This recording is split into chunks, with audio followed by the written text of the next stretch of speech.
Okay. Hello and welcome to the War Report. Now we have some new guests here, and would you like to introduce yourself before we jump right into it?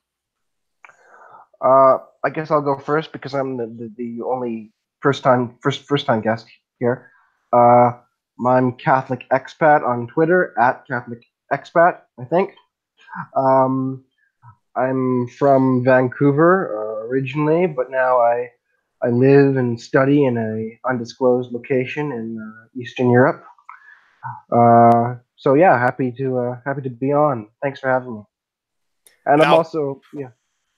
we have got quite the episode today, so let's get right into the first story about the little you couldn't even call it a skirmish, the little incident between Israel and Russia on Monday. So on Monday, at least Eastern Standard Time, Israel launched an attack on the Khmeimim Air Base. I probably butchered the pronunciation in Latakia, Syria. Keep in mind, this is the same air base Russia operates out of, and a Russian IL-20 spy plane was down. There were 15 Russian casualties as a result of this. Now, the Pentagon came out and immediately denied any involvement in it, which turned out to actually be true, fortunately enough. Now, though tensions were initially high about this issue, talks between Netanyahu quickly diffused the situation. Putin eventually called the event a tragic chance. Now, the narrative from both Israel and Russia has been that Syrian anti-aircraft missiles were responsible, but Russia said it was because of the irresponsibility of Israel's attack at that time at that place is why the plane was downed, and because they used the Russian aircraft for cover in order to have more targets an anti-aircraft weapon could hit. Now, the question is, was this actually an accident? I would say I actually think it is. Netanyahu says Israel was targeting Hezbollah positions, which they've been known to do, and Israel said that it does not seek conflict with Russia, and evident by the past few years, I do not believe they do. They have a very workable relationship. I wouldn't call it a good relationship, but Israel and Russia have a very workable relationship where they're cooperative, and they're becoming even more cooperative over the past few years, especially this year's with some of the deals that have been made. So, what do you think? I would tend to agree that it's possibly an accident. I don't think I will ever be sure about exactly what happened, but I agree with you that it has been, for the most part, a workable relationship between Russia and Israel. I mean, we'll talk about it later, but I'm concerned about long term about what these incidents mean. But yeah, I would agree with your assessment that this was probably an accident. Now, Expat, do you have any thoughts on this you'd like to expand on? No, I mean, I think I agree in that it probably was an accident, just judging by both the statements of the various leaders, and also because Israel has been known to do this, meaning known to bomb Syria on a almost monthly, if not bi-monthly basis. So it's inevitable that something bad like this could happen or would happen with all the Russian planes, Israeli planes, Syrian planes, all these all in the air. It's just sort of it's, it's now it eventually happened. Now, this is an alternate perspective you could take. This could possibly be Russia's USS Liberty, if you will. So, what do you think about that as an idea? I heard that too. I know it wasn't some sort of spy plane, but you know I don't. It just seems like I don't know. Now, I do want to draw this comparison since I think there actually is a bit to be said here. It's similar, not entirely, but I think there's enough parallels to the downing of the Russian jet in Turkey in 2015, where a lot of people expected blood, but Putin restrained himself and solved it diplomatically, despite criticism both abroad and at home. And the interesting thing about that is now Turkey has become aligned with Russia even more. Now, this could have been much worse, and as GSP will actually get into, I'll let him say his piece on this. Long term down the road, it's going to be very uncertain, especially once Putin and Trump are out of office in their respective countries. But fortunately enough, in this case, Putin's restraint and patience triumphed again. Now, I guess the lesson to be learned from this is if you want to become closer to Russia, you just have to down one of their aircraft. Yeah, I mean, I don't think this is. I mean, it's not nearly as bad as what the Israelis did to the USS Liberty. Or even It's as bad as the it's not Turkey that. incident. you ask me. But I mean, my problem is there. This prolongs the narrative that somehow, even if Israel and America and France, NATO don't have the right to be in Syria, they actually do. So what this does is it prolongs and promulgates the these narratives, and that's what I'm worried about post Putin and post Trump, is that even with them in place, this is still the dominant narrative. People simply don't bat an eye that Israel is bombing a sovereign country, and has been doing so for years. Let's not forget, Israel has bombed Damascus. It has bombed their international airport. It's bombed airports that are They not bombed the military. reactor back in 2007. That's right. So, for me, it doesn't fix anything. Like, okay, they resolved it, but these are all very short-term solutions. This is not a long-term solution. So the reason Um, you mentioned them that they're doing these constant bombings. They're doing them for no reason other than because they can. There's no real strategic benefit in bombing an airfield when having several soldiers wounded, and then patching the airfield up the next day. They do this constantly every few months just because they can. I think Sorry? they're trying to. I wouldn't say that entirely. I think they're trying to project against the Iranians in Syria. I think Yes, that's what their I mean. main goal. Because they can, and there's no strategic real goal for it from the military perspective, but from a political and from from that perspective, they do it. I think it's also signaling to the U.S. as well. I mean, of course, it's signaling to the Iranians, but it's definitely signaling to the U.S. to do more. Mm-hmm. Good point. Be as it may, what happened, and however Netanyahu and Putin may resolve this, the truth is, there are Israelis in the military and in their government that are pleased. They are in some way pleased because this will ensure that America stays there. Yeah, And like I so, was as saying, long as Israel is allowed to do this, America doesn't leave. And that's what I mean about there's no long-term solution to this. America and Israel and NATO have to leave. They have to go. The only other solution to this is that America, within 1 year of fighting a war in Syria, loses about 20,000 soldiers, preferably of European descent, because that's what it will take.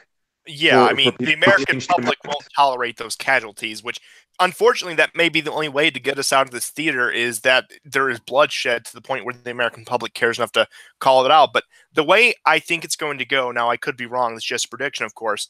And as I was saying, this is going to be a slow burning war where we play sides, we keep troops there, we keep special forces there, we probably put the Green Berets there to train other peasants how to fight, and we just keep a slow burning war until the end of time, I guess. That looks like what the strategy is. Or until the empire collapses. Yeah, it's the Afghanistan strategy. Yeah.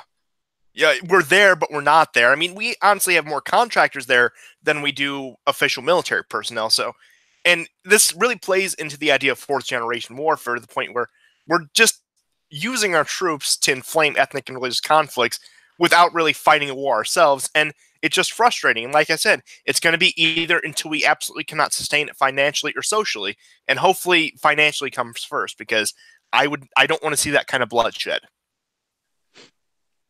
Yeah, I'll be honest. It makes me root for China because yeah, well, anything that could like hamstring the American economy would be a good thing at this point.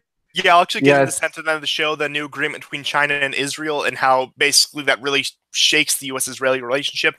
But again, there's more Syria news I wanted to get into real quick before we move on to our other topics about the European Union and such. Now, my predictions somewhat played out about the entire Idlib situation. Despite a failure to reach an agreement at the summit 10 days prior in Turkey, Turkey and Russia alone have created a buffer zone in the Idlib province controlled by troops of both countries. The agreement said that all heavy weapons operated by both the rebels and pro-regime forces had to be removed by October 10th. Erdogan also agreed with Putin that any terrorist groups such as al-Nusra or HTS had to be removed. This, fortunately enough, will delay any military action, which has been put on hold for about the past 2 months at the behest of Putin's attempt to court Erdogan. But now there's actually a solid agreement between the two. And as I've said in previous weeks, Idlib will become something of a second Afrin. That's what I believe, at least. Where Turkey maintains substantial control, but Assad leaves it alone and forgets the situation ever happens. Now, if this agreement holds, it'll likely signal an end. I wouldn't necessarily call it an end based on our previous discussion, an end to the war as we know it. So what do you think about this recent development around Idlib? I think the likelihood is that it will be kind of a similar situation to Eastern Ukraine. That it will be ultimately. I can't see the West ever succumbing to even a fractured Syria instead of a destroyed Syria. That actually is a very as long as there are no as long as they don't get to build pipelines and Assad has Damascus. I don't think they'll be content, and I think what we will expect Idlib to be a kind of a hotbed, and it will be a way that Turkey can apply pressure on Russia and Syria. I personally don't think it's good. I don't think it's a long-term solution. Maybe Putin doesn't have any more power than we would otherwise suppose. But preferably, I think it would have been far better to attack Idlib, to destroy Idlib. Even the buffer zone favors Idlib more than it does Idlib itself. Yeah, I'm not too crazy about it. I don't think this war is never supposed to stop burning. I remember reading about a year ago this article, and it was basically how the war in Syria from now on will basically look like this is well before Dara, the Dara province, was liberated. But it was saying how the country will be broken up into several zones of influence, kind of like what happened in East Germany or East Berlin, what it claimed was that the Dara sector, which is on the border with Israel and controlled by the jihadist forces at the time, would become an Israeli sector, an Israeli zone of influence. You'd have the bulk of Syria, which was under control of the government, which would be the Russian sphere of influence. Then you'd have the Turkish sphere of influence up in Idlib, and the American sphere of influence east of the Euphrates. But as it turned out, Dara was liberated, and I was assuming the same thing would happen with Idlib. They've been talking about this offensive for the past few months, and then just right off the bat, you get this news. I'm going to echo the sentiments of GSP in that I don't really think this is a long-term strategy. But I don't really know what will happen in the future. I don't know enough about it. Oh yeah, I can definitely agree with your sentiments, but again, maybe I'm just trying to be optimistic here, but I'll take any progress I can get, even if it's just a kicking a can down the road solution. Something is better than anything at this point. And I can understand that Assad should have just said the hell with it and actually just attacked the city and taken a few more U.S. missiles in order just to put the situation to rest. But it's definitely, I would say, frustrating. And as I said, we're either going to be there until we either financially or socially cannot. So it's just, again, it's just another waiting game. But let's get into some much more optimistic news about the European Union, and specifically Hungary. Now, after the European Union moved to punish Hungary, the members of the quote-unquote populist bloc, which include countries like Poland, Italy, the Czech Republic, Austria, etc., came out to stand with Hungary in Orban's government. Now, you'll recall they implemented Article 7 to basically strip the Hungarians of even holding an opinion within the European Parliament and pretty much muzzling them. The term they used was censure, but I'm going to use a much more aggressive term and say they outright muzzled them. So it's nice to see the pushback, especially Salvini was very displeased with this move and very vocal about it. So what's your thoughts on the situation? Why don't you go ahead, Expat? I mean, I haven't read up too much on this, but they're trying to basically do what they've been doing for a long time and limit the freedom that these countries have or are exercising. They've done this before with Hungary. Hungary seems to be their favorite target. even more so than Poland. But now that you have Italy that's sort of on their side, it might changing up what's going on. But yeah, I don't I'm not. This isn't my area of expertise at all. I don't know the ins and outs of the Hungarian politics and their situation with the EU. Though I do know it's not great from the Hungarian perspective of the EU pulling their shenanigans. Now, another interesting development I saw in relation to Hungary is Orban also earlier this week went on a state visit to Moscow, which is, you would think, under normal circumstances, just two leaders meeting with each other. But I think, considering recent events, is a very symbolic gesture on both the part of Putin and Orban. Because you Absolutely. have Orban, who has reached out to a lesser extent the U.S. and more so the Russians, and he's pretty much looking for partners outside the European Union. I doubt we're going to see like a Hungarian referendum to leave the Union or Hungary trying to leave the Union, but they're looking for other options, which I think is very significant. Now, I wouldn't be surprised. I know Orban has showed skepticism about the U.S. as the past few months. If he sent an invitation to Trump or went to travel to D.C., I wouldn't be surprised to see a meeting like that either in the near future. I'd really be cool. Yeah, I mean, when all of this was happening earlier on in the week, Data Christian, Soylent Merchant, put out a tweet about this in his mentions. I said something to the effect of, it was a fake conversation. Putin gets a call from Orban, and says, hi, здравствуйте, meaning that as soon as this was announced, my prediction was, before it happened, was that Orban was immediately going to reach out to Putin. And I mean, I kind of saw this happening 4 years ago when the war in Ukraine was happening. And that was encouraging that he would reach out to Putin. And they're going to, like, Poland and Hungary are going to try to leverage against the EU by courting Russia, just as Turkey did. Yeah, I mean, we'll get into this. But even though Poland has been in negotiations with the U.S. over that military base, what they're doing is they're trying to get a sweetened deal from either side. They're going to the U.S. merely to put the Russians on their toes, so they'll come with a better offer. That's what I think the Poles are getting into, but we'll get into that later. But it's interesting about this because I'm sure both of you saw that article about how Hungary is anti-democratic and the U.S. must take action. It was written in CNN by the one chair of the EU, by the guy Verhofstadt or whatever his name is. You guys saw that article, right? I didn't read it. I saw the headline. Yeah, but the picture they had on that, it was Orban and Putin standing in front of the Hungarian flag, which I thought was interesting. It's like, you're really exposing your real agenda here with just that picture. And I think it's funny, the fact that they just think this leader of a country I wouldn't even consider a power is so threatening because he's willing to just talk to the Russians. Yeah. Orban really doesn't have that many others that he can go to. I mean, it's a small country like Poland. They're a small player, and they're completely landlocked too, unlike Poland. And Poland also, population-wise, is much larger too than Hungary. Yeah, but I mean, as a country to project power, Poland and Hungary are more similar than they're different. I understand. Yeah. Like, it's an asset to have an opening to the Baltic Sea for Poland. That's true. But you can see that these are small powers. That's why they're constantly courting larger powers. Poland is,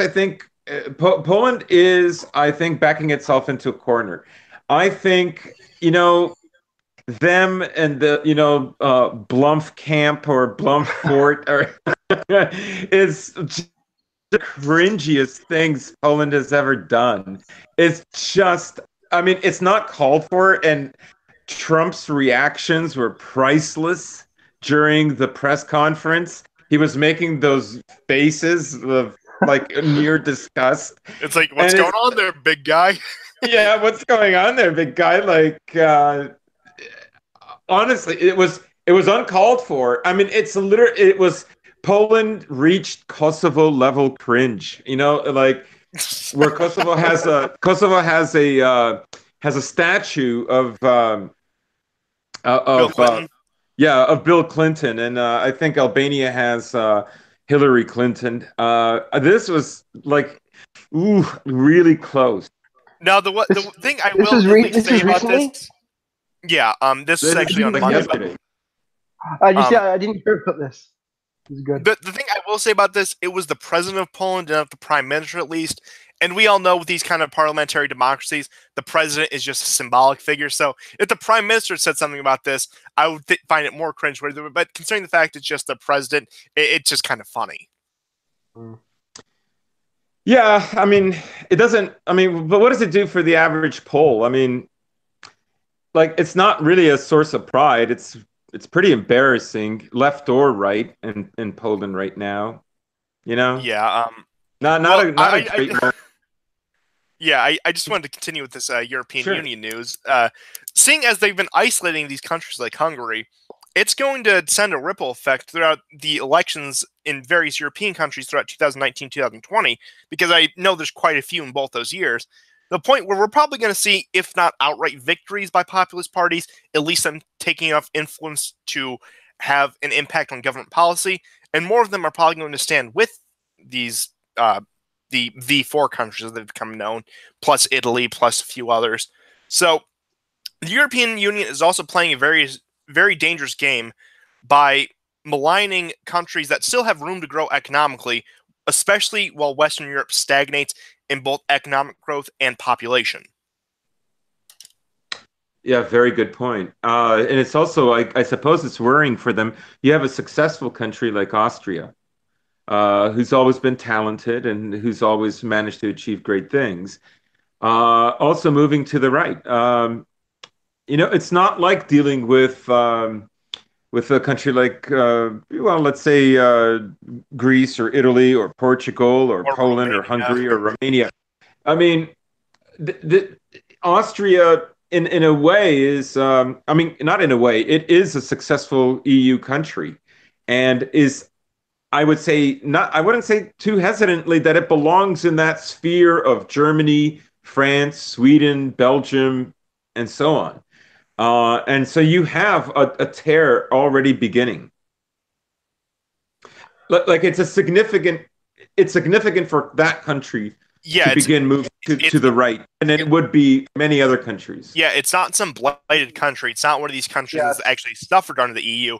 It's this country that, again, is basically, I would say, second to Germany, and not only because of their ties historically, but just their, I guess you could say, attitude.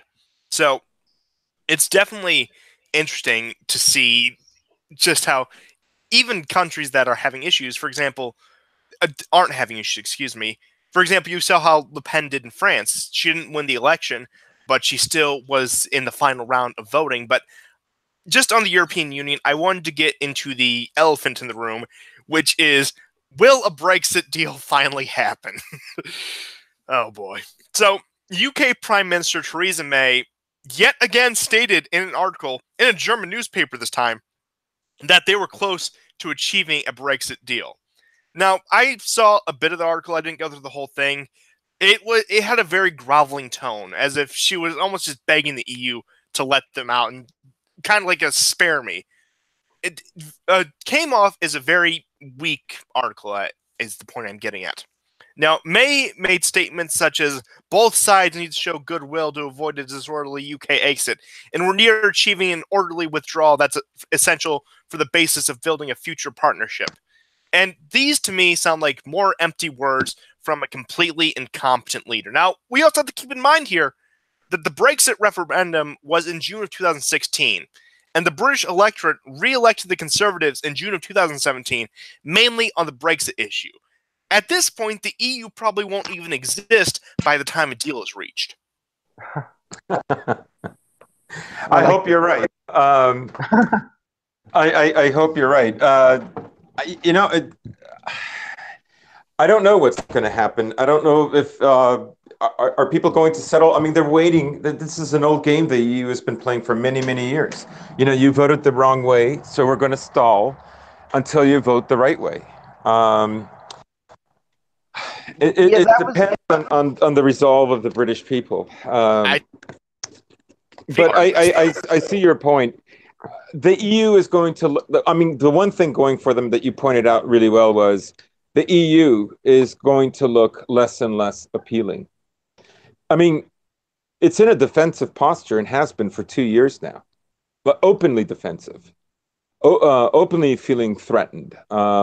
It's already adopted a kind of victim narrative, and but at the same time, it's part of the wheels of power.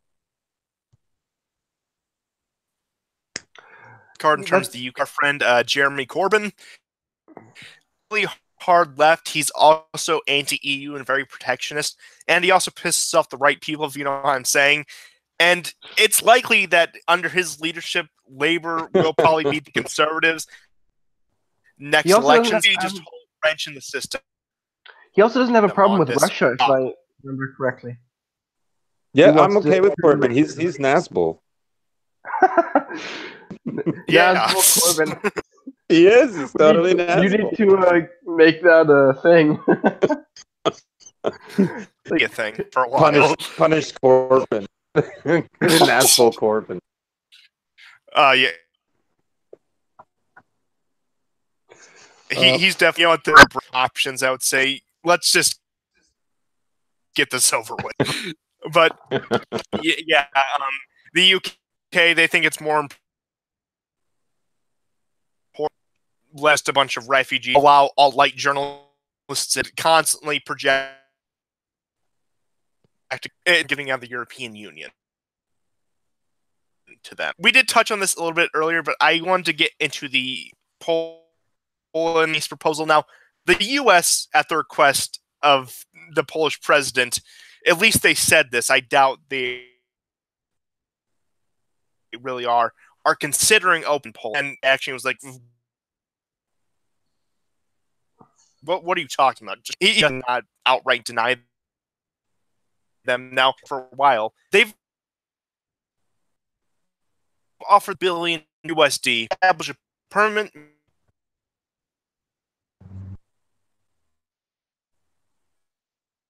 military installation to quote Russia, but all the leaders have come out in opposition to the Russian Nord Stream 2 pipeline. Now, my view is mixed here because another military installation in Europe will be completely dissolved if completely we troops in Europe at this point. Now, turbid flag concerning the fact in the unrealistic could repel, but again, be aggressive against these countries concerning the fact they're courting they've reached out to the Austrians and the Italians. Russian aggression doesn't really seem like part of the picture. I know it's all a narrative, but I still feel the need to say that. Now, this move by Poland is more likely the standard secondary tower tactic employed by powers, the U.S. and Russia in this case, steel. But as you said, they're kind of painting themselves into a corner here because they're reaching out to a less reluctant U.S. while isolating a Russia, at least in my opinion. But this is a bit of an interesting mirror of the more willing to reach out to Putin and the Russians and friend with them. Now, I want to just put this in here. Now, I'd say in the West, there are generally three attitudes towards the Russians. There's the Russophobia, which you see in Western Europe and the United States, where Russia is still the Soviet Union, we must take them down, and we must go full Brzezinski and completely balkanize their country. The second category I would use is let's say the quote-unquote populist bloc is work with the Russians, but they aren't willing to make a full ally of them. They're willing to meet with Putin, but they're not just going to leave NATO and the EU in order to join his sphere. And then you have the Russophilia, which you could use countries that are mainly former Soviet republics and closer to the Russians. Now, granted, the Italians in the past and also more recently have shown some tendencies of Russophilia, but I thought that was just an interesting categorization. Maybe I'm wrong here. What do you guys think? No, I think it's a good categorization. Go ahead, Matt. I was going to say it's a good categorization, but it was really interesting, I think, was the interview Salvini did probably about a month ago, where he basically more or less defended Putin's annexation of the Crimea and said, well, these are ethnic Russians, and these people in the eastern regions are pro-Russia, if not ethnic Russian, and their allegiance is to Russia, and they brought up the color revolution that happened Same in thing a few Ukraine years to back. facilitate it. Sorry? Le Pen actually did a similar thing a few years back in an interview. She said, Yeah, well, Le Pen Crimea was never Ukrainian. And I thought that was interesting too. But the difference is Salvini is the Ministry of the Interior, whereas Le Pen was just the head of a political party. So I think he's actually in government, and I would argue he basically runs the country despite not holding the title of prime minister himself. Well, I think it's basically the old sort of what you used to have is you'd have the guy, the prime minister, who does all the work, and then you'd have this guy below him who's more like his pit bull and will go out and flex his muscles and will talk crap, and that's sort of what Salvini is kind of doing. I'm not an expert, but that's the impression I get. Not a bad analogy. Now, just the last point I wanted to make about the U.S.-Polish meeting is you guys actually may disagree with me on this. I take less of an issue with the comments on Nord Stream 2, considering the fact, as of recent years, the U.S. has become a major energy producer, in fact, the largest in the world at this point, and I can actually see the interest in moving in on European energy markets. Now, of course, I don't Cold War over it, but the idea does have some appeal to me. I mean, I understand why it's appealing to America to supply energy for Europe, but it's not appealing. It's realistic, but just like in theory, I think it like for example, I wouldn't go through with it. I don't think it's feasible.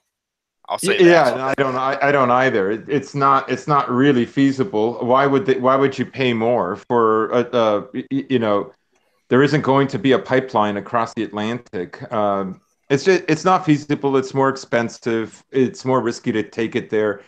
I mean, I understand. I mean, basically, it's a power move by the U.S. It's got less to do with oil than it is about isolating Russia economically. I mean, ultimately, that's what it's really about. It's not really about selling American energy abroad. I think anybody that's really honest with themselves knows that America's better off building pipelines to Mexico or Canada or somewhere else closer.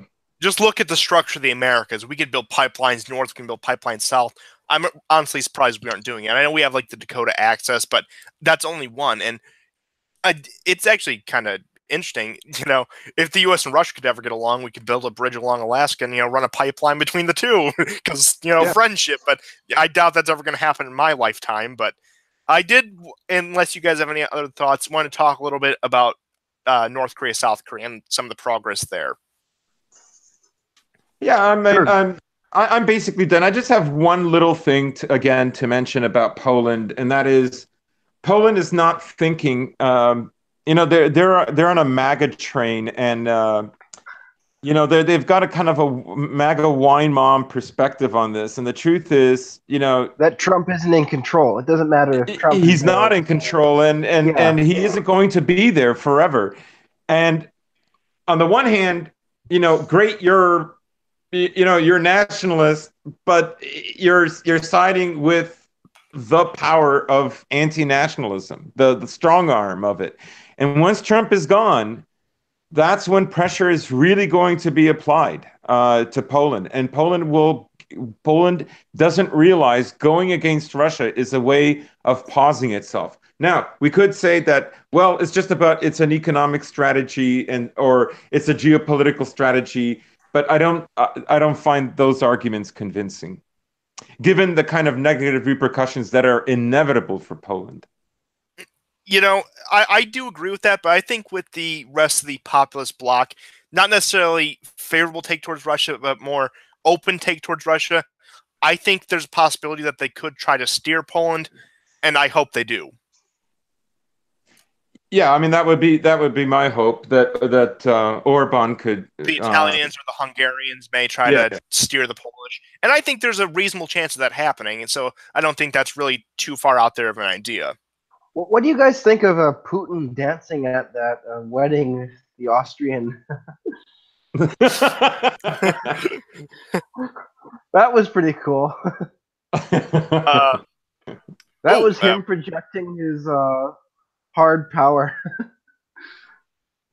we're please cutting a don't bit answer. close. We should probably get into the other two topics to close out the show. So yeah, just on Korea, President Moon of South Korea, of course, actually met with Kim Jong-un in Pyongyang, the capital of North Korea. This is a big move. The summits have always been either in the DMZ or in Singapore, for example, was the big summit with Trump and Jinping, or some other neutral territory where neither one could really take any action against each other. Now, the meeting was actually a great success. Both Koreas agreed to have a jointly controlled village on the border, starting with the removal of the landmines. The Koreas also agreed to set up the first ever joint search effort at the borders for bodies of soldiers killed in the Korean War. And Kim Jong-un also reportedly told Moon during the meeting that Trump helped stabilize the region. And this really does play into it.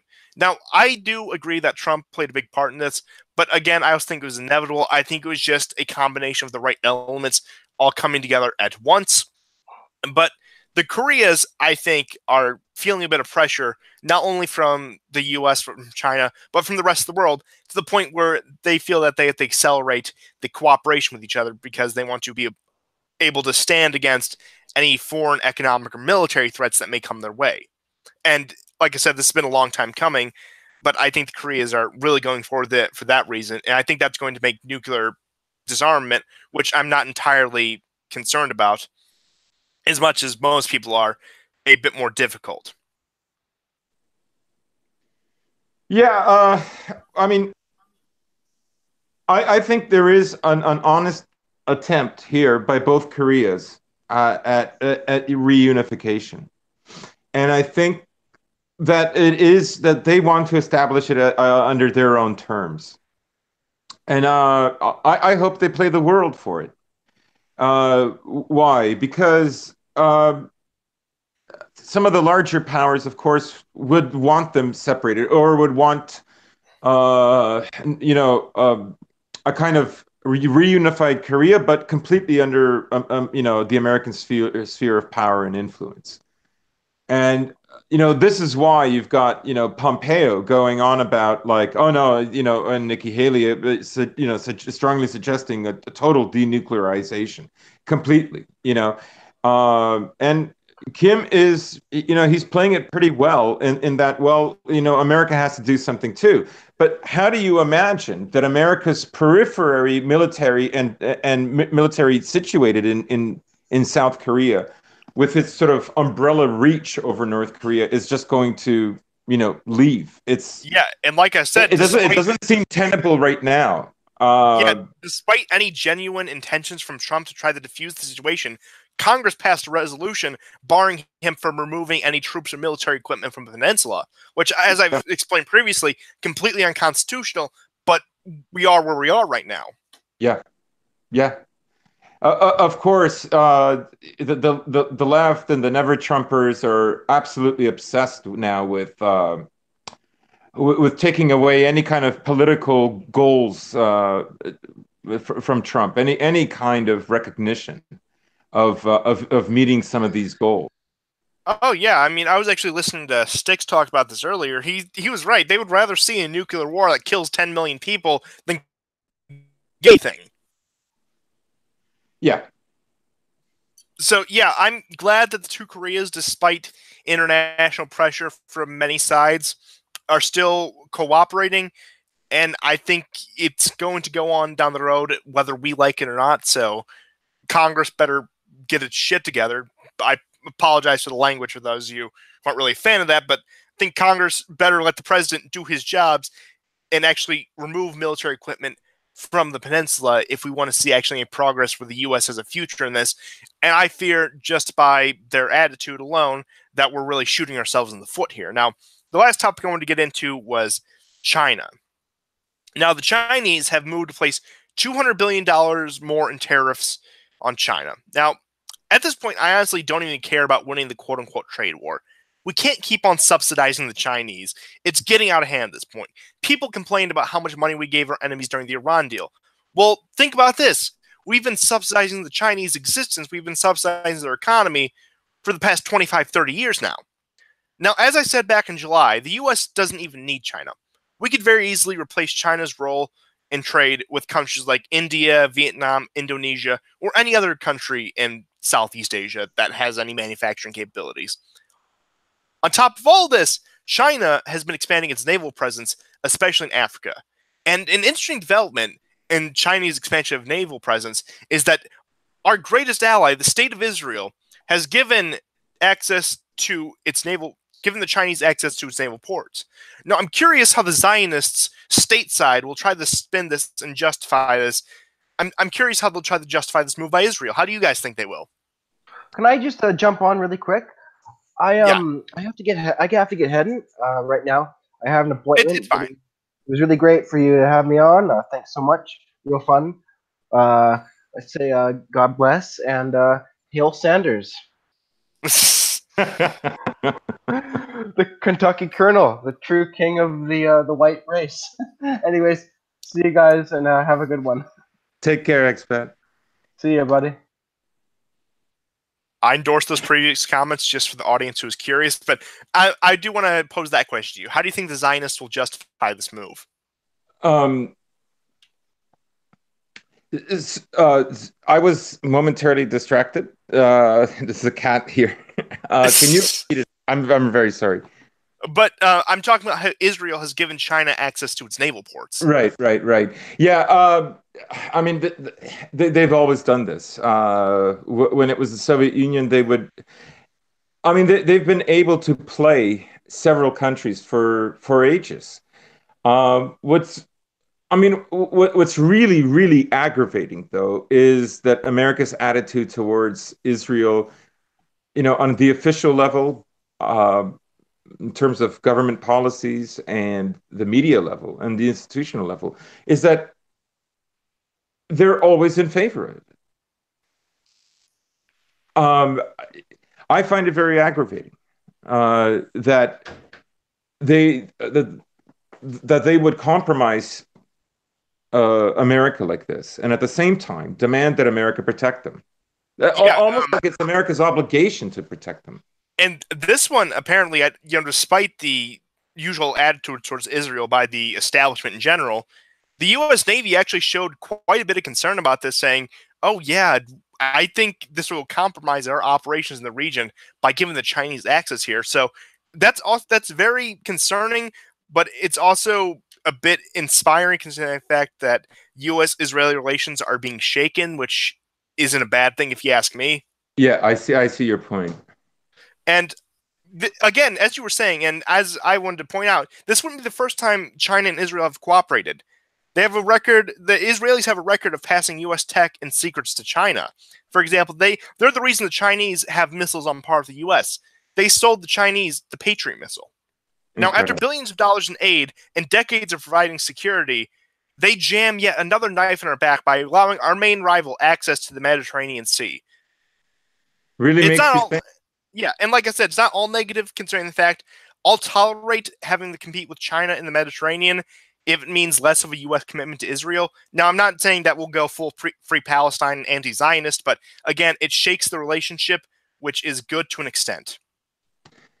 Yeah, anything that can sever some of the bonds would be you'll positive. Notice with Trump's strained relation with Netanyahu, this move actually isn't surprising in the big picture of it all. Yeah, I wonder really what their friendship will be like after his first term or after his presidency finishes. It's not going to be how it started. Yeah, it was funny because I actually saw this headline a few months ago. It was like a month after the embassy opened in Jerusalem. Trump was pushing back, saying you need to stop with the settlements in the West Bank. So Trump, despite his rhetoric, despite what he says, he isn't entirely a Zionist. And that's also interesting because in one of his campaign rallies, the department actually had to go full damage control because he was defending his move of the embassy, saying it made negotiations with the Palestinians easier. So this interesting development here. So A lot of people expected Trump to, he was going to be full Zion. Pretty much the MC move after that, and after Trump only did a limited strike on Syria both times, Netanyahu has grown very frustrated with him, and that can be exemplified by his growing relations with the Chinese and the Russians. Right, and I also think this is why Israel insists on bombing Syria periodically from time to time. It's to keep Trump engaged. It's to keep him engaged and to make him like beholden. Yeah, because if Israel leaves it alone, I mean, of course, when these like weekly occurrences, or I know they're becoming less frequent, a Trump security briefing where it's going to be on his mind. Yeah, I heard Ryan Dawson say something kind of interesting today. He said Trump probably hates Al Qaeda more than he likes Israel, and I think that's quite fitting. Yeah, I would say so too, and yeah, definitely Trump. There is risk there, as there's risk with anyone in office, but he at least has the fortitude to push back ever so slightly to the point where they just have to do their own bombings, which you're not going to get any complaints from me on that. And as he said, I know long term this is a very foggy road, but short term I'm going to take any little victory I can get. Yeah, I understand that. I mean, it would have if she was president, it would have been so much worse. I mean, we would be bogged down fighting the Iranians in Syria. The Russians wouldn't even need to get involved. That's how much of a debacle it would have been. Agreed. Yeah, Russia would have just said, oh, we're cleansing our hands of this. Have fun, Ayatollahs. You're getting your wish. You're getting that giant combat you always wanted. And we're just going to cripple Americans. We're going to sit back, laugh while America destroys its empire on this very small war. That's what would happen if Hillary won. So at the end of the day, I do count my blessings on this. Of course, I have my criticism of Trump, but I also like to take stock to realize things could be quite worse. Yeah, I mean, you know, we've often said in the past that, you know, Trump, I mean, he has done moves that I don't approve of at all, like Pompeo and Bolton. And those were not 4D chess moves, but they were moves that are a result of, you know, our people just, you know, they're not in any kind of institutional power. They're compromise moves. Yeah, they're compromise moves. They're like, even worse. I mean, he has to sort of have this fortitude, not only against the establishment and the deep state, but even his own staff.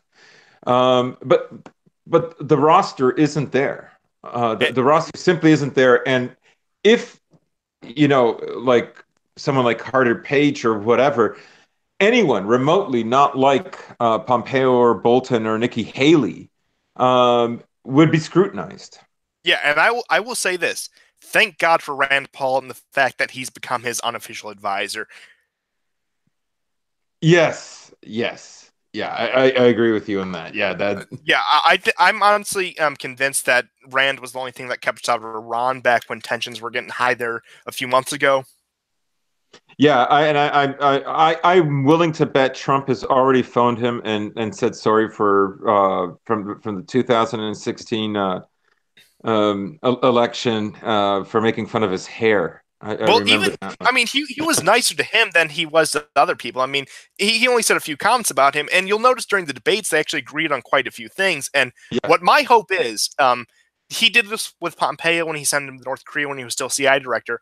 I'm hoping, and it's a very real possibility considering Trump's unpredictability, that Rand Paul will get some position within the State Department, if not Secretary of State. But my big hope is that he ditches Pence in 2020 and brings Rand on, because that would be awesome. I think that would be the best move. Now, I'm not saying it's completely unlikely, but I'm also not saying it's certain. But I can say I wouldn't be surprised.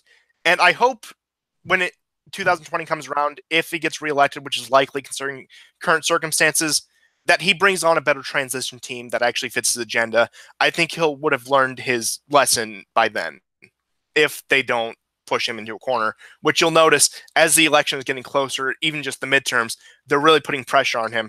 So the way I see it is we just have to hold out for about another year and a half until he gets reelected, which, as I said, will most likely happen to the point where he can get a better transition team. I agree. This is a far better year for him than the year previous. He seems to be learning his way around. He's still defiant, as much as he can be. Right enough to keep things at bay. And like I said, that only Yeah. has to hold out for a little bit more. And the way it's looking, it wouldn't surprise me if it did. But again, they're going to try. They're going to throw everything they have at him. And based on Trump's track record, I think he can handle it. But we also have to be vigilant. We have to hold these people to account, and we have to call these things out. And that's Yeah. my final word for the day. Excellent. So I'm going to get off. Thank you all for tuning in. Thanks, This has been guys. actually the best episode in terms of connection. So it might be the new mic. I picked it up. So I will see you guys It's next good. time, and goodbye.